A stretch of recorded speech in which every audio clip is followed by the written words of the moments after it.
En la jerga cinematográfica y del audiovisual se le llama descartes a esas escenas que, por decisiones creativas, no se incorporaron a la película final. El material puede ser eliminado o se guarda con recelo. Puede ser testimonio, recuerdo o herramienta para nuevos ejercicios. A lo largo de 60 capítulos y más de 300 entrevistas que hemos realizado en Atrapasueños, la diversidad de nuestro cine, hay participaciones que no llegaron al capítulo final, pero que es importante dar a conocer a nuestro público.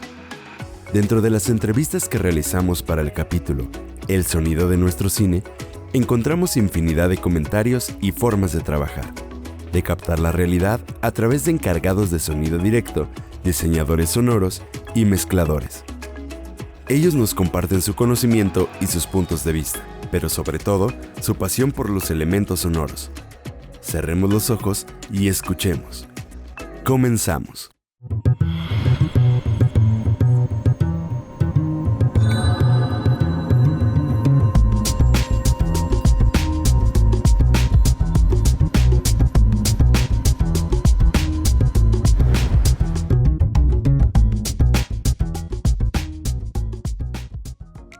Podríamos pensar que el sonido complementa la imagen cinematográfica, que se trata de un añadido que fortalece la experiencia visual. Pero Raúl Locatelli, sonidista de Luz Silenciosa de Carlos Reigadas, Perdidos en la Noche, o La Región Salvaje de Amad Escalante, y de películas internacionales tan importantes como Memoria de Apichapón Hueracetácul o Nimic de Yorgos Lántimos.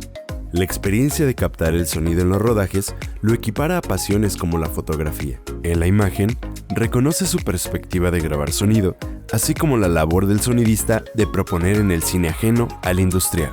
Bueno, yo creo que lo que más me llamó la atención del oficio del sonido en el cine fue la relación con la fotografía. Creo que es un abordaje un poco diferente al que tienen otros colegas que vienen como más del sonido de la música o de la amplificación, o músicos también ellos. Yo vengo como del otro lenguaje, del opuesto, de la fotografía, de la imagen. Entonces, como que nunca aprendí de nadie que hiciera sonido directo al cual yo asistí y bueno, y empecé a aprender de esa persona el oficio, sino que encontré como una impronta diferente a través de la fotografía e intenté una manera de escuchar el cine un poco diferente, que es intentar sonorizar lo que veo de la manera que lo veo en la fotografía. No sé si me seguís. No solo grabar las fuentes sonoras que tengo, como las voces de los actores o un coche pasando o lo que sea que tenga una escena involucrada a nivel sonido, sino también de cómo esos elementos se ven y cómo se ven, la distancia que tienen, cómo pasan, la profundidad del encuadre. Entonces, darle como una sensación como mucho más fotográfica a la parte de la grabación de sonido. Sí, por supuesto, porque en ese tipo de películas de cine verdadero, cine, digamos, no comercial, para que nadie se ofenda, toda la parte sonora es como mucho más creativa en el momento, pero también porque hay un poco más de tiempo y un poco más de cuidado en todos los elementos plásticos que componen la película. Entonces uno puede regalarse e intervenir un poco más a nivel creativo en las voces de los actores como elemento sonoro, pero también grabar otro tipo de texturas sonoras que le pertenecen a la imagen, que le pertenecen a la geografía fotografiada, que son, por ejemplo, los ambientes, el espacio sonoro, la atmósfera sonora. Entonces, en este tipo de películas, para mí, bueno, yo me divierto mucho más porque me involucro mucho más con la personalidad sonora de lo fotografiado. Entonces intento grabar un montón de elementos tal cual estaban en la locación, cómo se comportaba a tal hora del día, el viento, las hojas, los pájaros a una hora, a otra, cómo va cambiando la progresión de la expresión de la fauna y de los insectos a lo largo del día, un montón de cosas que cuando uno tiene tiempo y tiene a un director muy ensimismado, muy obsesionado con la belleza de su obra, uno lo puede hacer, ¿no? Los espectadores percibimos una película en conjunto, pocas veces separamos sus elementos. Para la creación audiovisual y la enseñanza académica, es importante aprender a escuchar. Esto dice Miguel Hernández, académico y mezclador de sonido para proyectos como Todo el silencio de Diego del Río. La pérdida paulatina del oído de la protagonista implicó un ejercicio de experimentación que cimbró toda la película. Miguel también ha hecho mezcla de sonido de filmes como Los lobos de Samuel Kishi, Valentina o La serenidad de Ángeles Cruz, El infierno de Luis Estrada o Rencor tatuado de Julián Hernández. Para el ganador del Ariel, la mezcla de sonido es una constante construcción de espacios en el audiovisual. Yo le digo siempre a mis alumnos que lo más importante es la escucha, ¿no? O sea, que aprendan a escuchar y que a partir de poder escuchar, uno puede empezar a generar memorias, porque nuestro cerebro guarda todas esas memorias de lo que escuchamos y a partir de ahí, entonces empieza a surgir una creatividad. O sea, es como entrenar el cerebro a la parte auditiva, ¿no? Ser más conscientes de lo que escuchamos y entonces a partir de ahí empiezas a suceder unas conexiones un poco curiosas. Yo la verdad es que leo un guión, veo una escena en una película o veo una escena de teatro y yo escucho cosas ya. O sea, eso es un proceso que se tiene que entrenar, que cualquier persona lo puede hacer. Pero ya es un mecanismo que no puedo detener, ¿no? O sea, supongo que a todos nos pasa, ¿no? Cuando leemos una novela y hay algunas referencias o un espacio y está caminando el personaje por el bosque, pues yo escucho el bosque, ¿no? Y cómo es ese bosque, ¿no? Yo creo que a todos nos pasa, ¿no? Entonces, a mí lo que me sucede es que ya no puedo detenerlo, es un proceso de audición interna ya que está echado a andar. Nuestro cerebro es maravilloso porque nosotros escuchamos miles de cosas, pero prestamos atención a unas cuantas, ¿no?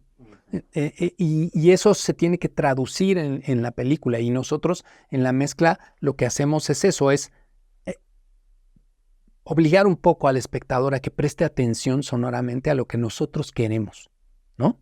En este caso, o sea, aquí, por ejemplo, pues estamos en un espacio súper silencioso, pero por ahí hay un ruidito, no sé si sea de la computadora o de la pantalla, ¿no? Entonces, si yo en la mezcla quiero que el personaje se abstraiga un poco de la situación, pues a lo mejor hago foco sobre eso, subo más, ¿no? Esa plática se va opacando al tiempo que... ¿No? Entonces ahí es donde está el arte de la mezcla. Y esos dos, pues bueno, increíbles para mí. Sobre todo la época de temporada de Patos fue una época de mucho aprendizaje. Porque si bien pues yo ya había hecho algunos proyectos, pues eso tiene 20 años. Temporada de Patos tiene 2004, tiene 20 años exactamente. Pues conocer a Lena Eskenazi, a Nerio, que llegaron ahí a esa sala con un montón de películas, pues fue para mí un gran aprendizaje, ¿no? Son gente talentosísima y que pues, de los que yo aprendí muchísimo, ¿no? En esa época aprendí muchísimo de ellos, la verdad. Ahora son amigos muy queridos, pero sí fue un proceso de aprendizaje importantísimo para mí, ¿no? La colectividad en el ámbito sonoro del cine es importante. Sonidistas, diseñadores sonoros y mezcladores trabajan juntos para un resultado final impecable. Y esta colaboración hace reconocer la labor entre colegas con sumo respeto. Fíjate que ha cambiado mucho. Siempre había cierta división, ¿no? entre estos tres etapas, porque estaban separadas, ¿no? Como que se contrata un sonidista, llega un diseñador, el diseñador llega a una sala de mezcla, un mixer que pues, por primera vez ve la película y empieza. Yo creo que eso se ha roto en los últimos, no sé, 10 años, ¿no? Y hay como más, nos involucramos más en todo el proceso, ¿no? Eso es lo deseable. Lo deseable es que si yo ya voy a hacer el diseño de la película, pues que me involucre desde la preproducción, ¿no? Un ejemplo, por ejemplo, es El Infierno. No, El Infierno, perdón, El Eclipse. El Eclipse, que es esta ópera prima de Julián Robles, en donde me invita desde la preproducción y yo digo, bueno, pero a ver, aquí hay problemas muy serios. Esta es una película que se van a filmar muchas escenas enfrente del mar. Necesitas un sonidista de primera línea. O sea, esto necesita tener un sonidista de altísimo nivel. Entonces, bueno, ahí siempre están las cosas presupuestales y demás, pero bueno, me involucro y entrevisto a los posibles candidatos y finalmente este chico que fue un gran hallazgo, Anuar Yaya, que hizo el sonido directo, y que hizo un sonido directo impecable, ¿no? Pero para nosotros, pues yo lo que más necesito es un gran sonido directo. Eso es lo que me necesito. Yo como diseñador o como mezclador lo que quiero es un gran sonido directo, porque si no, entonces voy a estar subsanando deficiencias, ¿no? Y yo te digo, yo la verdad es que incluso en mis primeros años como mixer pues, estaba muy fácil, ¿no? Mi sala de mezcla, mi cafetera, y llega y entonces uno critica, ¿no? Y dice, ay, ¿cómo es posible que esto suene así? Pero bueno, tuve mis 2 experiencias en sonido directo. Digamos que mi crédito más importante en sonido directo es Plaza de la Soledad, este documental de Maya Godet. Yo te juro que después de ese documental, todo mi absoluto respeto a los sonistas de directo. O sea, yo llegaba destruido a mi casa, destruido, totalmente destruido, y era como, ¿sabes? No tenía, estaba drenado, además emocionalmente por el tema, ¿no? Yo siempre digo, yo llegaba a mi casa, quitaba la ropa, me metía al baño y a llorar, o sea, porque era de una energía muy fuerte, ¿no? Y creo que creo que ser mixer es una gran responsabilidad. Porque nosotros como mezcladores, además de que es un proceso complejo de construcción del espacio, es una gran responsabilidad porque nosotros tenemos en nuestras manos el trabajo de muchas personas. El sonidista de directo, la persona que haya hecho boom, ¿no? Todos los editores, ¿no? Tenemos en nuestras manos, nos llega una sesión con 100, 200 pistas o las que sean, pero que cada persona que puso un sonido ahí o que grabó un sonido, pues es mucho trabajo. Entonces yo creo que como mixer, mi visión ahora, 20 años después, es que para mí es una gran responsabilidad y tengo que ser muy respetuoso con lo que recibo. Y yo creo que debo pensar que quien hizo eso hizo su mejor esfuerzo, ¿no? Porque yo desconozco las condiciones en las que tuvo para filmar, ¿no? Y para hacer ese registro. Entonces yo debo ser muy respetuoso y debo tomar ese material y debo de sacar lo mejor que pueda de ese material. Entonces eso también es muy importante de la posición del mixer, ¿no? Es una responsabilidad enorme porque puedo potenciar lo que me entregan o puedo pues destruirlo, ¿no? Si no lo hago con ese respeto y desde ese lugar, me parece. Un pilar importante en el quehacer sonoro en México es la diseñadora de sonido Lena Eskenazi. En sus palmares se encuentran títulos que ya podrían considerarse clásicos, como Así es la vida de Arturo Ripstein, Temporada de patos de Fernando Eimke, Perfume de violetas de Maris Sistach, Sexo, pudor y lágrimas de Antonio Serrano o toda la filmografía de Tatiana Hueso. El reconocimiento a su labor también se fundamenta, tanto en la colaboración sonora como en la que se crea con los realizadores cinematográficos. El sonido directo es importantísimo y yo hice sonido directo muy poquito. También después ya tuve un hijo, tenía que encargarme, no podía estar yendo a los rodajes, aunque veo que sí, que la gente lo hace igual, pero yo no lo logré. Entonces me dediqué más a la postproducción, además que me apasiona más. Pero admiro profundamente a los sonidistas de directo, me parece que sí, que su trabajo es importantísimo. De hecho, de ese trabajo nos nutrimos nosotros, ¿no? Y ese es como los diálogos, es la médula de la película. O sea, es lo primero que tenemos que tener bien registrado para que todo funcione. Ahora hay muchas formas de limpieza, sí, hay de todos los aditamentos posibles para arreglar los sonidos directos malos, pero la verdad que cuando uno tiene un sonido directo bien hecho, la película es mucho, o sea, se agradece, se trabaja mucho mejor, el resultado es mucho mejor, o sea que eso es algo que no es que va a desaparecer porque apareció una maquinita que quita los ruiditos, un plugin, ¿no? Entonces es muy importante el trabajo del sonido directo, el registro sonoro,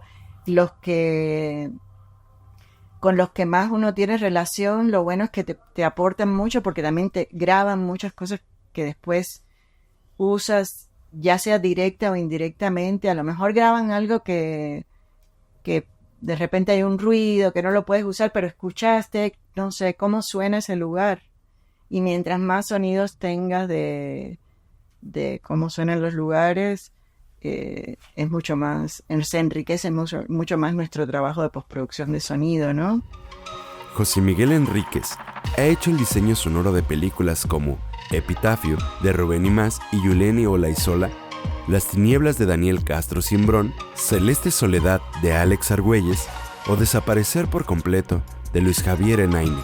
Para José Miguel, la labor del sonido en el cine no se basa en los conocimientos técnicos como micrófonos, lavaliers, grabadoras o decibeles. Sobre todo se sustenta en una conexión emocional con el material ya grabado, saber cómo se transforman los archivos en emociones. José Miguel ahonda en los conocimientos técnicos para incursionar en el sonido cinematográfico. Tienes que tener tu propia lectura de la película, ¿no? Y entonces un poco te relacionas un poco con la película y según tu sensibilidad empiezas a encontrar qué es lo que quieres que cuente la historia, ¿no? Todas las historias son diferentes, pero todas piden un poquito como un traje a la medida muy específico sobre las atmósferas, si la historia va a ser realista o no. Entonces, cuando voy empezando a talachar los diálogos, que es lo primero que se hace, ahí siento que se descubre mucho la película y te empiezas a relacionar con lo que está en pantalla, qué está pasando, cómo te afecta a ti un poco, y de ahí tu sensibilidad empieza como a tratar de aportar a la narración de la historia, ¿no? Entonces, por ahí es donde yo más o menos le hinco el diente al asunto. Hay que pensar que todo el sonido debe estar en función y al servicio de la historia, porque pues, si no estás haciendo tu propio juego, no va a quedar una cosa congruente. Saber audio digital, porque si llegas sin saber audio digital va a ser muy difícil que te enseñemos. O sea, vas a tener muchas ideas, pero no vas a saber cómo hacerlas. Y realmente, para saber un poquito de audio digital en el internet, ahí está, ahí lo tienes. Siempre les digo que ya empiecen a grabar sonidos ya. En tu carrera de sonidista, ¿qué vas a hacer? Pues seguramente vas a sonorizar la Ciudad de México muchas veces. ¿Por qué no tienes el camotero? ¿Por qué no tienes el metro? Tienes que tener las avenidas, el Zócalo, las plazas. Entonces ya empieza a ser tu acervo de sonidos desde ahorita. Un poco también para que sepas qué te provocan esos, ¿no? No es lo mismo que provoca el camotero que el de se compran, por decir, o una ambulancia, o etcétera. Entonces vayan haciendo su acervo de sonido de una vez. Luego, pues es muy importante como sí tener un poco de conocimiento de cómo se trabaja dentro de la industria el flujo de trabajo, para que cuando llegues a buscar una chamba te puedas adaptar al flujo de trabajo ya de todos los estudios lo hacemos diferente, pero tenemos similitudes. Entonces, pues un poco de saber cuál es el flujo de trabajo, ¿no? Por dónde se empieza, etcétera. Hay cursos, sí hay cursos en México de esas cosas, también en internet hay mucha información. Experimenten con sintes, hay sintes gratis que bajas al Android y están padrísimos para hacer sonidos de cualquier tipo, ¿no? Aprendan un poquito de música, sí van a tener que saber un poquito de música, no ser compositores de conservatorio, pero sí saber de música y ver un chorro de películas. ¿El sonido es imprescindible en el momento del rodaje? Raúl Locatelli reconoce que con las herramientas digitales se podría regenerar en la postproducción, mientras que otros aspectos, como la fotografía, piden una sensibilidad que difícilmente se puede corregir. ¿Cómo se relaciona el sonidista creativamente con el proceso de filmación? ¿Existe alguna aportación más allá de operar el equipo de audio? Honestamente, y creo que muchos colegas se van a ofender si me escuchan decir esto, pero para mí no tiene punto de comparación el oficio del fotógrafo o lo que es el oficio del diseñador de producción con un técnico de sonido directo. Tal vez sí podemos establecer algún paralelismo con el diseñador de sonido, pero no con el ingeniero de sonido o sonidista o sound mixer, como se le dice en Estados Unidos, porque me parece que la labor del fotógrafo y de otros técnicos o artistas, porque para mí sí el fotógrafo es un artista, me parece que lo que nosotros hacemos no es arte, ¿no? La captura de sonido directo no lo relaciono realmente con una expresión artística. Me parece que sí la fotografía es una forma de arte en el cine y no hay punto de comparación de la responsabilidad que implica fotografiar, desarrollar el concepto narrativo, fotográfico, audiovisual, de lenguaje de cámara, de paleta de color, un montón de cosas que realmente son trascendentes en la experiencia de la película, versus o en contrapartida, lo que hago yo que simplemente es grabar una dimensión de lo que se está grabando, de la realidad generada, dramática, fotografiada, que es básicamente la captura de lo que están haciendo otros artistas, que son los actores.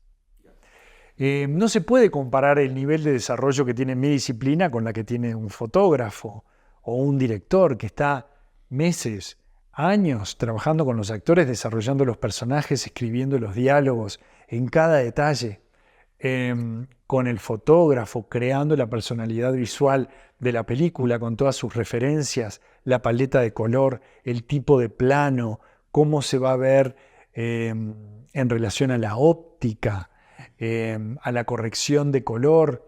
No se puede comparar. Ese nivel de desarrollo artístico tiene una característica muy única que lo separa de mi disciplina, que es básicamente lo que ellos hacen no se puede arreglar. Lo que yo hago sí. Siempre. Entonces, eso afecta de una característica, pero ineludible, al trabajo de uno u otro, que es la responsabilidad de que todo lo que se configura en ese momento del set, a nivel fotográfico, ya no se puede arreglar. El sonido sí. El sonido puede quedar destruido, el sonido se puede borrar porque alguien formateó una tarjeta o los discos tuvieron un accidente y se perdió todo. Siempre se puede generar otra vez. No va a tener, por supuesto, la misma sensación. No, el espectador no creo que conecte de la misma manera con la performance del actor que si estuviera escuchando la voz grabada en ese mismo momento, que es único y repetible, que es la toma de sonido, la toma de imagen. Pero todo se puede arreglar. Entonces el nivel de responsabilidad es dramáticamente diferente. La enorme riqueza de sonidos en nuestro país hace que los sonidistas siempre tengan a la mano una herramienta para grabar, ya sea una grabadora, su celular o algún micrófono. Todas las herramientas sirven para registrar los espectros sonoros de nuestros pueblos, nuestros mares o nuestras ciudades. Así van creando sus archivos los especialistas del sonido. José Miguel Enríquez cuenta cómo él y sus colegas se convierten en cazadores de sonidos todoterreno. Cuando juegas a la verosimilitud y no tienes que lograr que decir las cosas interesantes con sonidos normales, ¿no? Pero pues los mismos sonidos normales puedes encontrar cosas muy interesantes y combinaciones muy interesantes. Y entonces, pues sí, es nuestro terreno de trabajo, pues encontrar una plaza de Coyoacán interesante, un zócalo, ya estoy en puras plazas, un metro de la Ciudad de México. Entonces, por ejemplo, para sonorizar muy padre el metro de la Ciudad de México, a mí me encantaría tener, y lo he procurado, tener el motor por un lado, las voces de la gente por otro, en otro sonido. La alarma de las puertas y tratar de tenerlas todas lo más separadas. No siempre tienes la suerte de que estaba vacío el metro y entonces pudiste grabar el motor bien padre. Entonces sí estás cazando esa oportunidad porque cuando ya estás acá dices, está bien padre este motor, pero ojalá no estuviera hablando esta señora, por decir algo, ¿no? Y entonces pues sí estás cazando así, uy, ya se callaron. En las fiestas, si se calla la música porque a alguien se le olvidó cambiar el disco o se acabó la lista de Spotify, ¿verdad? Pues yo prendo la grabadora y así en realidad he grabado las fiestas desde que soy joven. Y entonces, pues sí, 3 minutitos de jóvenes que no saben que los están grabando y son espontáneos, me valen más, ¿no? Entonces, si se apaga la música, yo prendo la grabadora. Entonces, sí estás cazando. Me encanta cuando he logrado un camotero, así, este camotero aquí está perfecto para que lo use. El otro día que fue el desfile militar estuve yo aquí, sí, pasaban los jets, me pasaron 2, 3 jets y ya estaba yo nomás así esperando. Y sí pude, y lo que es muy bonito es lograr tener los helicópteros desde hasta allá, muy lejos, que son un puntito, llegan, pasan encima de ti y se van. Y si tú tienes eso que además 16 de septiembre no había tráfico. Si tú tienes eso, pues ya puedes usar ese helicóptero para hacer efectos, ¿no? Por decir, entonces se empiezan a convertir, sí, en tus cartitas, ¿no? Dicen que lo vi de unos gringos, pues que lo más chido es tener un trueno sin lluvia, porque entonces, pues ahí sí ya ponemos. Entonces sí, andamos ahí cazando, y siempre traigo una grabadora chiquita, si no se me olvida, a ver qué sale. Y también me pasó el otro día, ay, no traje grabadora. Y había y eso es divertido, la verdad. A veces están detrás de la imagen, en otras ocasiones envuelven a la imagen, o es posible que un susurro, un cuchicheo que crece o un chasquido tajante anuncia la imagen. El sonido en el cine crea otra forma de la magia cinematográfica. Creemos no percibirlo, pero su efecto es tan hipnótico como el mejor plano secuencia. Hay escenarios, atmósferas, momentos de suspenso o energía que solo pueden resolverse desde ese invitado que pareciera silencioso, el sonido. Sonidistas directos, diseñadores sonoros, mezcladores de sonido, operan como guerrilleros, como técnicos, como cazadores de sonidos o como creadores. Una rama que se quiebra, la brisa marina, los motores de la ciudad. Desde esos murmullos y barullos también se prodiga la fascinación, la obsesión que nos convoca en las salas, ante la pantalla, entre las bocinas del cine.